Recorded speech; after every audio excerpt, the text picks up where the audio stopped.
అందరు కూర్చోండి. విశేషాలు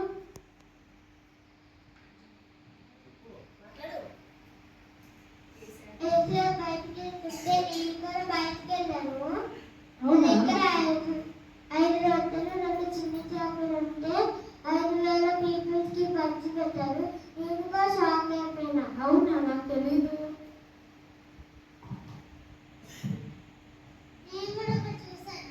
ఏంటి?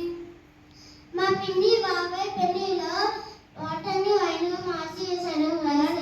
కన్నడ ఊళ్ళో కదా? అవును. నేను కూడా ఒకటి చూసానన్నా. ఏంటది?